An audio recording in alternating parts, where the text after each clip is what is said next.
بسم الله الرحمن الرحيم الحمد لله رب العالمين والصلاة والسلام على خير خلقه محمد وعلى آله وصحبه أجمعين.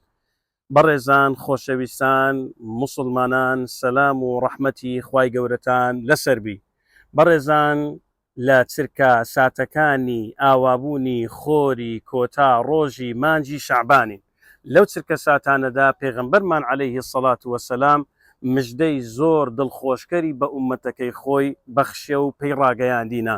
یەک لەوانە لە جابری کوڕی عەبدوڵڵاه کە دەجێڕیتەوە لە بۆمان پێغەمبەرمان دەفەرموویتن ئومەتی من 5 تایبەتمەندی پێ بەخشرایە، ئەو 5 تایبەتمەندیە نەبەخشرایتە هیچ پێغەمبەرەک و هیچ ئومەتەکی.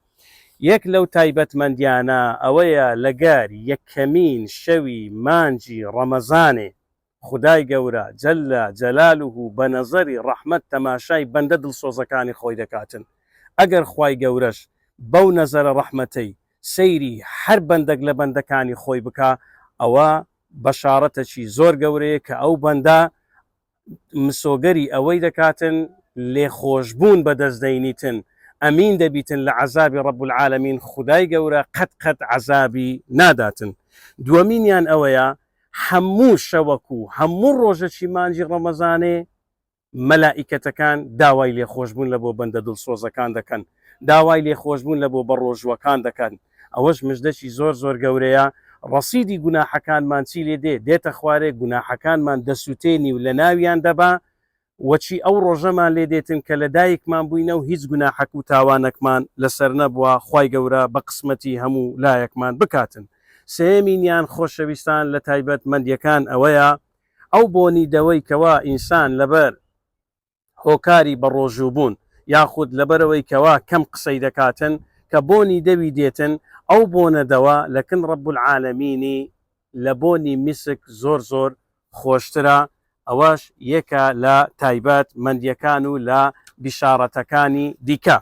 چوارەمینیان ئەوەیە بەڕێزان کە خوای گەورە جەلە جەلالوه دەفەرموویتە بەهەشتەکەی ئەی بەهەشتی من ئامادە بە و خۆت ئامادە بکە، خۆت بڕازێنەوە، نێزیکە بەندە دڵسۆزەکانم ئیسراحات بکەنەوە و بحەسێنەوە لە ناو تەنگ و چەڵەمە و ناخۆشیەکانی دنیا، بێنە ماڵەکەین من و بگەڕێنەوە بن کەرامەت و بن ڕێزی من. ئەوەش خوای گەورە جەلە جەلالوه منەتەک و فەزلەکی دیکەیەکەوە لەسەر ئەو ئومەتەی کردیە.